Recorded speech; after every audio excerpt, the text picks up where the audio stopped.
नमस्कार साथियों, आप सभी का S Kumar Sharma official YouTube channel पे स्वागत है। मैं एस कुमार इस वीडियो में बात करने वाला हूँ रीट 2021 का जो L1 में साइकोलॉजी का पेपर आया उसके 30 प्रश्नों के बारे में। तो इन 30 प्रश्नों को हम बहुत ही अच्छे प्रकार से एक्सप्लेन करके देखेंगे कि विस्तृत रूप से हमें कौन कौन सी जानकारी यहाँ से ग्रहण करनी है ताकि अगली बार उस बिंदु का कोई प्रश्न आए तो आपके गलत न हो। तो पहला प्रश्न देखते हैं। पहला प्रश्न आपको बाल विकास के सामान्य सिद्धांतों में से दिया है। प्रश्न है कि मानव विकास आजीवन चलता है। विकास तो जीवन पर्यंत चलने वाली प्रक्रिया है।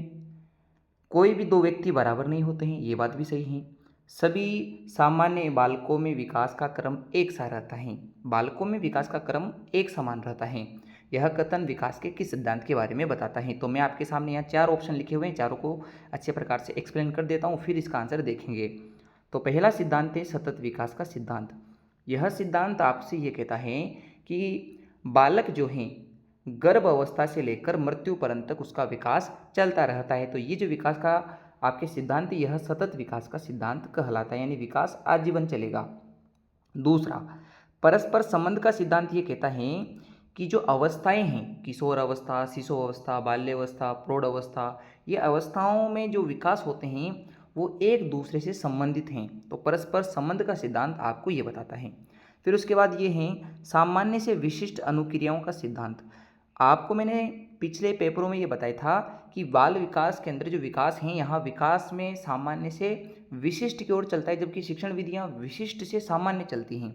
तो सामान्य से विशिष्ट का मतलब क्या हुआ कि बालक जो हैं पहले सामान्य क्रियाएं करता है, फिर उसके बाद वो विशिष्ट कार्यों को करने लग जाता है। कैसे कि पहले बालक जो हैं अपने हाथ पैरों पर नियंत्रण स्थापित करता है, तत्पश्चात वो चीज़ों को पकड़ना, फेंकना, दौड़ना जो है वो सीखता है। तो दौड़ना उसके लिए सेकेंडरी पर्पज़ है, बट प्राइमरी पर्पज़ क्या है कि वो पहले अपने हाथ पैरों को चलाना सीखे, पैरों पे चलना सीखे, तब वो भागना भी सीखेगा। अगर उसको हाथों से किसी चीज़ को पकड़ना है तो उसको हाथों पे अपना नियंत्रण स्थापित करना पड़ेगा कि हाथ ऊपर उठाए कैसे हैं, तो हाथों को बंद कैसे करते हैं, अंगुलियां जो हैं उसको पकड़ने में कैसे सहायक हैं। तो ये सामान्य क्रिया से करनी पड़ेगी पहले, तब वो विशिष्ट कार्य कर पाता है। अब अंतिम सिद्धांत जो इस प्रश्न का आंसर है वो है समान प्रतिरूप का सिद्धांत।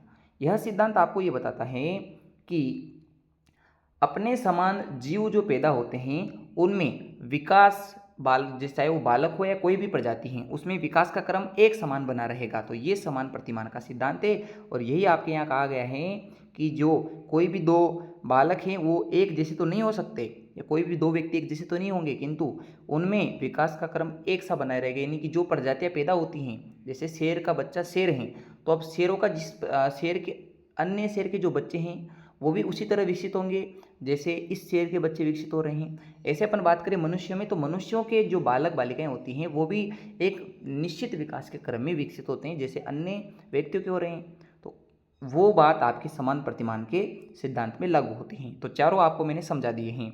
अगला प्रश्न है जीन पियाजे के संज्ञानात्मक सिद्धांत की अंतिम अवस्था कौन सी है? तो जीन पियाजे का संज्ञानात्मक सिद्धांत, यह जो संज्ञानात्मक सिद्धांत है, यह सिद्धांत चार अवस्थाओं के बारे में बताता है। कितनी अवस्थाओं के बारे में बताता है? चार अवस्थाएं। अब मैं एक एक करके उसको समझा देता हूँ। यहाँ विकास की पहली अवस्था है संवेदी पेशीय अवस्था। कौन सी अवस्था है? संवेदी पेशीय अवस्था, जिसे क्रियात्मक अवस्था भी कहते हैं। यह 0 से लेकर 2 वर्ष तक की चलती हैं। कहाँ से कहाँ तक की हैं? 0 से लेकर 2 वर्ष तक के बालकों के लिए हैं। दूसरी अवस्था को कहा जाता है पूर्व संक्रियात्मक अवस्था। क्या कहा जाता है? पूर्व संक्रियात्मक अवस्था, जो इसमें नहीं दी गई हैं। और ये अवस्था चलती हैं 2 वर्ष से लेकर 7 वर्ष तक। कितने वर्ष तक चलती हैं? 2 से 7 वर्ष तक। तीसरी अवस्था का नाम है मूर्त या ठोस संक्रियात्मक अवस्था। ये अवस्था 7 वर्ष से शुरू होकर 11 वर्ष तक चलती हैं। और अंतिम अवस्था को कहा जाता है अमूर्त संक्रियात्मक या औपचारिक संक्रियात्मक अवस्था। तो आपके प्रश्न का आंसर क्या है कि चौथी या अंतिम अवस्था पूछ रहा है, तो उसका नाम है अमूर्त या औपचारिक संक्रियात्मक अवस्था। और ये अवस्था 11 वर्ष से शुरू होकर 15 और 16 वर्ष तक चलती हैं। तो 11 से शुरू होगी और 15-16 साल तक की अवस्था चलती हैं। तो आपको मैंने चारों अवस्थाओं के बारे में बता दिया है। यदि अगली बार यहाँ से प्रश्न पूछे अन्य अवस्थाओं के बारे में तो आपको उसकी जानकारी रहेगी। तो आपके प्रश्न का आंसर क्या हुआ? अमूर्त संक्रियात्मक अवस्था जो है वह संज्ञानात्मक विकास का सिद्धांत जो जीन पियाजे ने दिया है उसकी अंतिम अवस्था है। अगला प्रश्न देखते हैं। ये सबसे सिंपल प्रश्न है, कक्षा 10 के विज्ञान में भी ये प्रश्न कई बार आ चुका है कि आनुवांशिकी के जनक कौन है। तो आनुवांशिकी के जनक हैं ग्रेगर जॉन मेंडल। कौन है? ग्रेगर जॉन मेंडल हैं। इन्होंने उद्यान मटर पे अपने प्रयोग किए हैं। किस पे प्रयोग किए हैं? उद्यान मटर। तो उद्यान मटर पर प्रयोग करने वाले जो वैज्ञानिक हैं उनका नाम क्या है? Gregor John Mendel. और इनका संबंध आनुवांशिकी से है, क्योंकि आनुवांशिकी के बारे में सटीक जानकारी इनके 3 मुख्य नियमों से मिल जाती हैं। तो ग्रेगर जॉन मेंडल ने उद्यान मटर पर प्रयोग करके आनुवांशिकी के सिद्धांत दिए। आनुवांशिकी के जनक इनको कहा जाता है। प्रश्न संख्या 4 को देखते हैं। व्यक्तित्व का, पर्सनालिटी का जो एक सिद्धांत है मनोविश्लेषणात्मक सिद्धांत, तो उस सिद्धांत के जनक कौन है या उसके प्रतिपादक कौन है? अब जब भी मन और विश्लेषण ये शब्द आ जाए 90% चांस है कि उसका आंसर हमेशा सिगमंड फ्राइड है। कौन है? Sigmund Freud. आपको मैंने 2011 वाले पेपर में भी बताया था ये प्रश्न कि मन विश्लेषण का सिद्धांत है, और उसमें ये भी बताया गया था कि 10% जो है हिस्सा ऊपर दिखाई देता है, 90% हिस्सा नीचे दिखाई देता है। तो वहाँ भी आपको ये शब्द दिखाई दिया था और वहाँ भी आंसर क्या था? Sigmund Freud. तो ये आपको याद रख के चलना है। अगला आपके सामने प्रश्न है, कल जो मैंने प्रश्न करवाए थे उसी से रिलेटेड हैं कि एक बालक है जो 10 साल का है, उसकी मेंटल एज, मानसिक आयु 12 वर्ष की है, तो उसकी बुद्धि लब्धि क्या होगी? अब बुद्धि लब्धि होती है IQ बराबर MA/CA इंटू 100। क्या होता है? MA/CA into 100। तो IQ निकालना है तो हम क्या करेंगे? हम रखेंगे सबसे पहले मानसिक आयु। तो मानसिक आयु कितनी है? 12 है। वास्तविक आयु कितनी है? 10 है। तो किससे गुणा करना है साइड में? 100 से। 0 से 0 कट गया। 12 को हम 10 से गुणा करेंगे तो हमारे पास IQ निकल के आएगा, वो आएगा 120। तो ये जो बालक है 10 साल का, जो मानसिक आधार पे 12 वर्ष का है, तो उसकी IQ निकल के आई 120। तो 120 सामान्य से अधिक यानी कि बुद्धिमान छात्र की IQ लेवल है। अगला प्रश्न देखते हैं, प्रश्न संख्या 6। अल्बर्ट बांडुरा का जो सिद्धांत है वह सिद्धांत कौन सा है? तो अधिगम का सिद्धांत आपको अल्बर्ट बांडुरा वाला बताना है, तो इनके सिद्धांत का नाम है सामाजिक अधिगम का सिद्धांत। अब मैं एक एक करके सभी सिद्धांतों को बता देता हूँ कि कौन कौन से सिद्धांत आपको याद रखने हैं। सबसे पहले हमें याद करना है साहचर्य के सिद्धांत। किसके सिद्धांत हैं? साहचर्य के सिद्धांत। मैं बोल भी देता हूँ और साथ के साथ बता भी देता हूँ। साहचर्य का पहला सिद्धांत है आपके उद्दीपन अनुक्रिया, SR थ्योरी, और ये थ्योरी दी है थॉर्नडाइक ने। किसने दी है? थॉर्नडाइक ने दी है। फिर अगला सिद्धांत है शास्त्रीय अनुबंधन वाला। शास्त्रीय अनुबंधन का जो सिद्धांत है वो दिया है पावलोव ने। किसने दिया है? पावलोव ने दिया है। पावलोव, आप इसे अच्छे से लिख लीजिएगा। तीसरा आपके सिद्धांत हैं प्रबलन का सिद्धांत। तो प्रबलन का सिद्धांत जो है वो दिया है CL हल ने। किसने दिया है? CL हल ने। चौथा आपके साहचर्य का सिद्धांत हैं वो हैं क्रिया प्रसूत अनुबंधन का सिद्धांत, और ये क्रिया प्रसूत अनुबंधन का सिद्धांत दिया है स्किनर ने। किसने दिया है? स्किनर ने दिया है। उसके अलावा समीपता का या स्थानापन्न का सिद्धांत, समीपता का सिद्धांत दिया है एडविन गुथरी ने। किसने दिया है? एडविन गुथरी। तो ये सिद्धांत हैं साहचर्य का सिद्धांत, या इनको आपके व्यवहारवाद के सिद्धांत बोलते हैं। तो अधिगम के, साहचर्य या व्यवहारवाद के 5 सिद्धांत हैं, जिनमें से पहला सिद्धांत है SR थ्योरी, उद्दीपन अनुक्रिया का सिद्धांत थॉर्नडाइक ने दिया। दूसरा शास्त्रीय अनुबंधन का सिद्धांत पावलोव ने दिया। प्रबलन का सिद्धांत आपके CL हल ने दिया है। क्रिया प्रसूत अनुबंधन का सिद्धांत स्किनर ने दिया है। और समीपता का जो सिद्धांत है या स्थानापन्न का जो सिद्धांत है वो गुथरी ने दिया है। अब हम, ये तो हो गए साहचर्य के सिद्धांत। अब हम अगले सिद्धांत की बात करते हैं जिसको कहते हैं अधिगम के अंदर संज्ञानात्मक सिद्धांत। तो अधिगम के संज्ञानात्मक क्षेत्र के कौन कौन से सिद्धांत है उनको भी आप एक बार लिख लीजिएगा। संज्ञानात्मक क्षेत्र, तो संज्ञानात्मक क्षेत्र का जो सिद्धांत, इसमें आपको 4 सिद्धांत याद करने हैं। संज्ञानात्मक क्षेत्र का पहला सिद्धांत है सामाजिक अधिगम का सिद्धांत, और ये दिया है आपके अल्बर्ट बांडुरा ने। संज्ञानात्मक का पहला सिद्धांत। संज्ञानात्मक क्षेत्र का दूसरा सिद्धांत है अंतःदृष्टि या सूझ का सिद्धांत। किसका सिद्धांत? अंतःदृष्टि या सूझ का सिद्धांत। ये दिया है आपके कोहलर ने। किसने दिया है? कोहलर। गेस्टाल्टवाद के आपकी ये जो हैं आपकी गेस्टाल्टवाद के मनोवैज्ञानिक हैं। फिर आपके 2 सिद्धांत हो चुके हैं। तीसरा सिद्धांत है चिन्ह अधिगम का सिद्धांत। किसका सिद्धांत है? चिन्ह अधिगम का सिद्धांत। और चिन्ह अधिगम का जो संज्ञानात्मक का सिद्धांत होता है ये दिया है टोलमैन ने। किसने दिया है? टोलमैन ने। और संज्ञानात्मक का अंतिम सिद्धांत जो आपको याद रखना है वो है तलरूप अधिगम का सिद्धांत। कौन सा है? तलरूप या तल क्षेत्र का सिद्धांत, और ये सिद्धांत दिया है आपके कुर्ट लेविन ने। किसने दिया है? Kurt Lewin. तो अब मैंने आपको यहाँ पूरे 9 सिद्धांत बता दिए हैं। कौन सा सिद्धांत संज्ञानवादी हैं और कौन सा साहचर्य या व्यवहारवादी हैं, आपको समझा दिए हैं। तो आप इन्हें जरूर लिखें, मैंने जैसा जैसा बोला है आप उनको नोट कीजिए। तो यहाँ आपसे कह रहा था कि अल्बर्ट बांडुरा का सिद्धांत कौन सा है, तो अल्बर्ट बांडुरा ने संज्ञानात्मक क्षेत्र का ही एक सिद्धांत दिया है जिसे कहा जाता है सामाजिक अधिगम का सिद्धांत। फिर अगले प्रश्न की ओर बढ़ते हैं। रेमंड केटल ने, आरबी केटल ने व्यक्तित्व के कितने प्रस्तावित कारक दिए हैं? तो आरबी केटल के अनुसार व्यक्तित्व पर्सनालिटी में कुल 16 कारक होते हैं, 16 शील गुण उन्होंने बताए हैं। तो हम इनके बारे में बाद में चर्चा करेंगे, अभी तो आपको डायरेक्ट रटना है क्योंकि ये तथ्यात्मक प्रश्न है, इसमें आपको वैज्ञानिक के अनुसार चीज़ों को याद रखना है। जैसे अभी ऊपर वाला प्रश्न था कि बताइए आपके संज्ञानात्मक का जो सिद्धांत है, जीन पियाजे का संज्ञानात्मक सिद्धांत, उसकी कितनी अवस्थाएं हैं? तो 4 अवस्थाएं। यदि ऐसा पूछेगा तो आपको याद रख के जाना है। फिर उसके बाद अगला प्रश्न है कि मास्लो की आवश्यकताओं के पदानुक्रम के सिद्धांत में कौन सा सम्मिलित नहीं है? तो मास्लो ने जी आपकी जो आवश्यकताओं के पदानुक्रम का जो सिद्धांत दिया है, इसमें सिर्फ एक चीज़ के बारे में मेंशन नहीं किया है, वो है आपका व्यक्तिवाद या समूहवाद का। तो ये आपका प्रश्न हो जाएगा कि मास्लो की आवश्यकताओं में दैहिक आवश्यकताएं हैं, यानी कि मनुष्य की शारीरिक आवश्यकताएं हैं, स्नेह और संबद्धता की हैं, आत्मसिद्धि की हैं, बस व्यक्तिवाद और समूहवाद का उसमें जिक्र नहीं है। ये प्रश्न इसके बाद वाला जो है ये आपके 2011 या 2022 वाले पेपर में दोनों में से एक में आया था कि एक टाइम पे व्यक्ति में 2 विपरीत इच्छाएं हैं, तो वो क्या कहलाती हैं? तो वो कहलाती हैं द्वंद्व, कॉन्फ्लिक्ट की अवस्थाएं। 2 विपरीत इच्छाओं का एक समय में एक व्यक्ति के अंदर होना द्वंद्व कहलाता है, और द्वंद्व की स्थिति में आदमी निर्णय नहीं ले पाता है क्योंकि दो चीज़ें दिमाग में चल रही हैं। फिर अगला प्रश्न है, कौन सा अनुसंधान ऐसा है जिसका संबंध स्टीफन कोरे से है? अब आप यदि सिलेबस को पढ़ोगे तो आपके सिलेबस में एक ही प्रकार का अनुसंधान है, वो है क्रियात्मक अनुसंधान।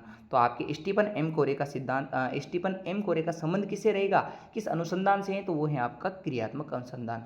तो ये प्रश्न गलत नहीं होना चाहिए। ऐसे प्रश्न यदि गलत होते हैं तो आपने सिलेबस को नहीं पढ़ा है। सिलेबस में ही एक ही सिद्धांत, आप एक ही अनुसंधान है, वो है क्रियात्मक अनुसंधान। अगला आपके सामने प्रश्न है, व्यक्तिगत भिन्नता को निर्धारित करने में कौन सा जैविक कारक नहीं है? यानी कि लोग एक दूसरे से भिन्न हो सकते हैं, इसमें ऐसा कौन सा कारक है जो जैविक कारक जो है जैविक कारक नहीं है?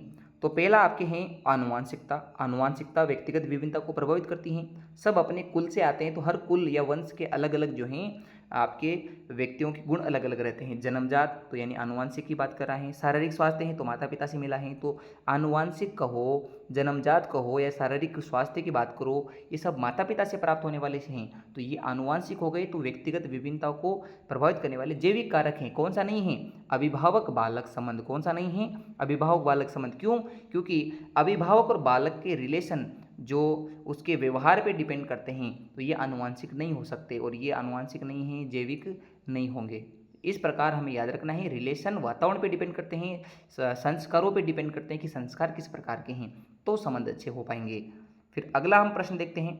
अगला प्रश्न है, डाउन सिंड्रोम या डाउन संलक्षण का कारण क्या है? एक बीमारी है जिसको डाउन सिंड्रोम कहते हैं, आनुवांशिक बीमारियों में आती हैं। तो एक वीडियो आपको हम ऐसे पढ़ा देंगे जिसमें आनुवांशिक बीमारियों के बारे में सभी चीज़ें बताएंगे। अभी आप याद रखिए कि डाउन सिंड्रोम वो होता है जिसमें ट्रायोसोमी 21 होता है। ट्रायोसोमी 21 क्या है कि जब मनुष्य में गुणसूत्रों में से 46 गुणसूत्रों में से 21वें नंबर का जो गुणसूत्र है उसकी एक और कॉपी बन जाए, वो एक्स्ट्रा एक और आ जाए, तो फिर आपको यह डाउन सिंड्रोम नामक रोग हो जाता है।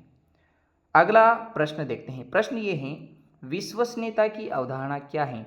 जब आप एक बिंदु पढ़ेंगे जिसका नाम है, जिसको कहते हैं मूल्यांकन की विशेषताएं, तो वहाँ आपकी विश्वसनीयता, वैधता, सामाजिकता, ये चीज़ें वहाँ आती हैं। तो उस समय आपको ये विश्वसनीयता शब्द दिखाई देगा, और विश्वसनीयता का मतलब ये होता है कि लगातार बार बार जो है बारंबारता होती रहती है, प्राप्तांकों की बारंबारता होती रहती है। तो इस प्रश्न का आंसर क्या आएगा कि आपकी कंसिस्टेंसी रहेगी इस कोर्स की, वो कितना भी आप चेक कर लिए, किसी से भी जांच करवा ले, वो वैसा का वैसा ही बना रहेगा, उसमें किसी प्रकार की चेंज नहीं होगा। यानी कि एक आदमी चेक करे या 20 आदमी चेक करे, प्राप्तांक उतने ही रहेंगे, उसमें किसी प्रकार का कम ज़्यादा होने का जो है कोई भी आपके अलग से प्रभाव नहीं पड़ता है। तो विश्वसनीयता वो चीज़ है। फिर अगला आपके सामने प्रश्न है, कौन सा प्रक्षेपणीय परीक्षण का उदाहरण नहीं है। अब मैंने आपको व्यक्तित्व की दो प्रकार के प्रक्षेपण पढ़ाए थे। दो प्रकार की आपको विधियाँ बताई थी, प्रक्षेपी और अप्रक्षेपी। उसमें बताया था कि प्रक्षेपी विधियाँ कौन कौन सी हैं, तो वो हैं टीएटी बाल अंतर्बोध विधि, सेंटेंस कंप्लीट करने वाली जो विधि है वाक्य पूर्ति विधि, ड्रोएमेन परीक्षण, ये जो हैं ये प्रक्षेपण में आ रहे थे। तो कौन सा नहीं आ रहा था उसमें MMPI नहीं आ रहा है। ये परीक्षण आपके प्रक्षेपण में, प्रक्षेपण जो परीक्षण है उसमें नहीं आता है। तो अप्रक्षेप्य में या मनोविश्लेषण में शामिल होगा। तो 3 आपके यहाँ आ चुके हैं, वाक्य पूर्ति, ड्रोएमेन और बाल अंतर्बोध। तो ये आपको यहाँ बता दिए हैं, मैंने पहले अलग से बताए हैं आपको कि कौन कौन से प्रक्षेपण वाले हैं, कौन से अप्रक्षेपण वाले हैं। तो इससे पहले 2022 वाला वो वीडियो आप जरूर देखिए जिसमें मैंने आपको ये बताए थे। फिर उसके बाद अगला प्रश्न है, बहुबुद्धि का सिद्धांत किसने दिया है। बुद्धि के कई सारे सिद्धांत हैं, उनमें से एक सिद्धांत का नाम है बहुबुद्धि का सिद्धांत, और ये दिया है आपके हार्वर्ड गार्डनर ने। तो सबसे सीधा प्रश्न यही है कि बहुबुद्धि का सिद्धांत किसने दिया है। उपचारात्मक शिक्षण किसके लिए है। रेमेडियल टीचिंग, अगर किसी बालक को पढ़ाते टाइम पे उसका उतना सीखना नहीं हुआ, वो सीख नहीं पाया, तो वो धीमी गति का स्लो लर्नर कहलाता है। तो ऐसे ही बालकों को दोबारा पढ़ाया जाता है। तो धीमी गति से सीखने वाले बालक के लिए क्या होता है, रेमेडियल टीचिंग होता है। क्योंकि अगर तेजी से सीखने वाला बालक है तो उसको उपचार की आवश्यकता क्या पड़ेगी, वो प्रतिभाशाली है, रचनात्मक यानी सृजनात्मक है, तो ऐसे बालकों के लिए आवश्यकता होगी नहीं, केवल धीमी गति से सीखने वाले बालकों के लिए होती हैं। फिर अगला प्रश्न है, शिक्षण में खेलकूद विधि का जब हम प्रयोग करते हैं पढ़ाते टाइम पे, वह किस पे डिपेंडेंट है, तो वह विकास के और वृद्धि के सिद्धांत पे हैं। बालक के वृद्धि और विकास का एक सिद्धांत है, उसमें खेलकूद विधि का प्रयोग किया जाता है। खेलकूद विधि का प्रयोग कैसे, कि जब बालक जिस अवस्था में वृद्धि कर रहा है, जिसमें विकास चल रहा है, उसको खेल खेल में सिखाया जाए, खेल खेल में पढ़ाया जाए, तो ये खेल विधि है। खेल विधि के जनक हेनरी कोल्डवेल कुक हैं, और मारिया मोंटेसरी भी जो हैं खेल विधियों की महिलाओं के जनक में आती हैं। फिर अगला प्रश्न देखते हैं, एनसीएफ 2005 की जो कमेटी है, राष्ट्रीय स्टीयरिंग कमेटी, इसके अध्यक्ष कौन थे, तो एनसीएफ 2005 की इस कमेटी के अध्यक्ष थे प्रोफेसर एस पाल। और यहाँ से आप याद रख के चले, प्रोफेसर एस पाल का कथन है शिक्षा बिना बोझ के। तो ऐसा प्रश्न पूछे कि शिक्षा बिना बोझ या बिना बस्ते के बोझ की शिक्षा बिना बोझ के, यह कथन किसका है या इसका संबंध किससे है, तो वो है आपके प्रोफेसर यशपाल। फिर अगला प्रश्न है प्रश्न संख्या 19, आयु वर्ग आरटी अधिनियम 2009 किस आयु वर्ग के लिए है। यानी शिक्षा का अधिकार अधिनियम जो है वो 2009 वाला, वो किन बालकों के शिक्षा के बारे में प्रावधान करता है, तो वो 6 से 14 वर्ष के जो बालक है, यानी कि 6 वर्ष का बालक स्कूल जाना शुरू कर देता है और वो 8वीं तक जब आता है तो वो 14 वर्ष का हो चुका है। यानी कक्षा 1 से लेकर 8वीं तक की शिक्षा 6 से 14 वर्ष की आयु में पूरी करवाई जाती हैं। तो ये आपके शिक्षा के अधिकार अधिनियम में प्रावधान किया गया है कि प्रत्येक बालक को कक्षा 1 से 8वीं तक 6 वर्ष से लेकर 14 वर्ष तक के बालकों को निःशुल्क शिक्षा का प्रावधान है सरकार की ओर से। फिर अगला प्रश्न है, कौन सा देहिक अभिप्रेरणा नहीं है जिसका संबंध शारीरिक यानी कि आपके देह से, शरीर से नहीं है। भूख शरीर से संबंधित है, तो ये बात भी सही है। नींद शारीरिक है, प्यास है, उपलब्धि नहीं है, अचीवमेंट का संबंध देहिक से नहीं है। यह उपलब्धि प्राप्त करना आपके मानसिक रूप से हो सकता है, यानी कि मानसिक संतुष्टि मिलती है आदमी को, देहिक नहीं मिलती है। तो देहिक का नहीं है, उपलब्धि आपका देहिक अभिप्रेरक नहीं हो कि मानसिक है। एनसीएफ 2005 के अनुसार गणित पढ़ाने का उद्देश्य क्या होता है, हम गणित क्यों पढ़ा रहे हैं, तो देखो गणित पढ़ाने का उद्देश्य जब भी आए तो आप याद रखें, बालक के चिंतन या तर्क करने की क्षमता को गणितीय रूप में बनाना, यानी बालक का चिंतन करके उसका गणितीकरण करना ही वो क्या कहलाते हैं, गणित शिक्षण का प्रमुख उद्देश्य है। यदि उसके सामान्य जनजीवन में वो गणित का अप्लाइड प्रयोग यानी कि उसको अप्लाई नहीं कर पाता है तो फिर गणित शिक्षण का कोई उद्देश्य नहीं है। अगला आपके सामने प्रश्न है प्रश्न संख्या 22, पारितोष और दंड के माध्यम से सीखना अधिगम के किस सिद्धांत में है। तो ये आपके ये जो सिद्धांत है, ये सिद्धांत है क्रिया प्रसूत अनुबंधन का, और क्रिया प्रसूत अनुबंधन सिद्धांत बीएफ स्किनर का है। उन्होंने चूहे और कबूतर पे प्रयोग किए थे, वहाँ उन्होंने पुनर्बलन री के बारे में बताया था, यानी परितोष और दंड के माध्यम से या तो कुछ प्राप्त करने के उद्देश्य से या दंड नहीं पाने के उद्देश्य से बालक सीख रहा है, तो ये शिक्षा के क्षेत्र में यदि कहीं आपको सुनाई दे या यदि ऐसा प्रश्न अगली बार आए तो आप याद रखिए यह बीएफ स्किनर के सिद्धांत क्रिया प्रसूत अनुबंधन के बारे में है। अगला आपके सामने प्रश्न है, निम्न में से कौन सी प्रक्रिया बाल्य अवस्था के दौरान सीखने से संबंधित नहीं है। अब ये प्रश्न बोनस दिया गया है, मैं आपको समझा देता हूँ। ये जो प्रश्न है इसमें बोनस है, यानी कि इसमें किसी भी प्रकार का आपके सही आंसर नहीं माना गया है। तो इसमें क्या चीज़ है, क्यों इसको बोनस माना गया है। बाल्य अवस्था चाइल्डहुड की बात कर रहा है, यानी कि 6 से लेकर 12 वर्ष तक के बालक के बारे में बात कर रहा है। वो स्कूल जाने लग गया है ना, तो वो तर्क करना भी सीख गया है, क्योंकि पढ़ता है तो प्रश्न तो पूछेगा। पूर्व अनुभव उसके काम आएंगे, जैसे पूर्व अनुभव आंगनबाड़ी के हैं, घर पे हैं, तो वो काम में लेता है, ये बात भी सही है। रिफ्लेक्ट करता है, पास्ट की चीज़ों को प्रेजेंट में लाके ऐड कर रहा है, तो रिफ्लेक्शन तो है। पूर्व चीज़ों का प्रतिबिंब, अनुभवों का प्रतिबिंब वर्तमान में है, ये बात भी है। और कल्पना करना भी सीखता है। वैसे इसको कल्पनाशील, इतना हम कल्पनाशील नहीं कर सकते, बट कुछ मात्रा में कल्पना तो होती ही। अगर इन सभी में से अगर हमें आंसर चूज करना होता तो ये आंसर इसमें हो जाना चाहिए था। हालांकि इसका आंसर नहीं माना गया, इसको बोनस दिया गया है, तो हम यहाँ ऐसा मान के चलते हैं कि ये बोनस है। किंतु यदि कभी ऐसा प्रश्न आए कि बाल्यावस्था के दौरान क्या चीज़ें जो ज़्यादा डेवलप नहीं कर पाया है, वो है उनकी कल्पना। अब कल्पना नहीं है, तर्क करना भी कम सीखेगा। हालांकि तर्क तो वो बेसिक जो है स्कूल के माध्यम से सीख जाता है, पढ़ पढ़ के, तो वो आ जाएगा। अगला आपके सामने प्रश्न है कि कौन सा किसी विशेष कार्यक्रम या प्रशिक्षण के प्रभावों का मापन करने के लिए परीक्षण करवाया जाता है। ऐसा कौन सा परीक्षण है जो इस चीज़ के लिए करवाया जा रहा है, किस चीज़ के लिए, कि प्रभाव, प्रशिक्षण का प्रभाव नापना है, कि जो ट्रेनिंग दी गई उसका क्या इफेक्ट पड़ा सामने वाले पे। अगर ये देखना है तो हमें ये देखना पड़ेगा कि कौन सा परीक्षण है। अरे आपको हमने सिखाया, जो पढ़ाया, अगर हमें उसका जांच करना है तो हम उपलब्धि परीक्षण कर रहे हैं कि आपने क्या सीखा या कहीं क्या नहीं सीखा। तो आपके उपलब्धि परीक्षण से पता लग जाएगा कि आपने कितनी अचीवमेंट की हैं। आपको ट्रेनिंग दी गई है, विशेष कार्यक्रम करवा के सिखाया गया है, तो आपने जो सीखा और आपने जो ट्रेनिंग ली, उस प्रशिक्षण का आपने कितने परसेंट प्रयोग किया, नहीं किया, अचीवमेंट टेस्ट से पता लगेगा। और आपके सिलेबस में एक तो टेस्ट है उपलब्धि परीक्षण, अनुसंधान में क्रियात्मक अनुसंधान है और परीक्षण में आपके उपलब्धि परीक्षण है। इसी उपलब्धि परीक्षण में आपको दो चीज़ें पढ़ाई जाती हैं, निदानात्मक परीक्षण यानी बालक की समस्याओं का पता लगाना, निदानात्मक परीक्षण। और जब निदानात्मक परीक्षण हो जाता है तो स्लो लर्नर, धीमी गति से सीखने वाले बच्चों को फिर रेमेडियल टीचिंग, उपचारात्मक शिक्षण करवाया जाता है। तो ये उपचारात्मक शिक्षण और निदानात्मक परीक्षण दोनों उपलब्धि परीक्षण के ही भाग हैं, यानी प्रशिक्षण के बाद कितनी अचीवमेंट है कितनी नहीं है वो इसी परीक्षण से पता लगती हैं। प्रश्न संख्या 25 है, विकास की किस अवस्था में एक व्यक्ति व्यावसायिक समायोजन की समस्या का सामना करता है। अब पहली बात तो ये है कि बालक को व्यवसाय से कोई लेना देना नहीं है, शिशु को भी लेना देना नहीं है। तो अब एक अवस्था बच जाती है जो आपके सिलेबस में है, वो है किशोर अवस्था। तो किशोर अवस्था में बालक जो है व्यवसाय से संबंधित जो है चीज़ें सोचने लगता है, कमाने के बारे में कि मैं ये कर लूँ वो कर लूँ, इससे इतना पैसा आएगा, दिमाग लगाना शुरू करता है। कुल मिला के उसको व्यवसाय से संबंधित रुचि उत्पन्न होने लग जाती है, तो वहाँ उसको समस्या आएगी। तो ये आपके व्यावसायिक समायोजन की अवस्था कहलाती हैं किशोर अवस्था। शिशु अवस्था में नहीं हो सकती क्योंकि सोच ही नहीं पा रहा।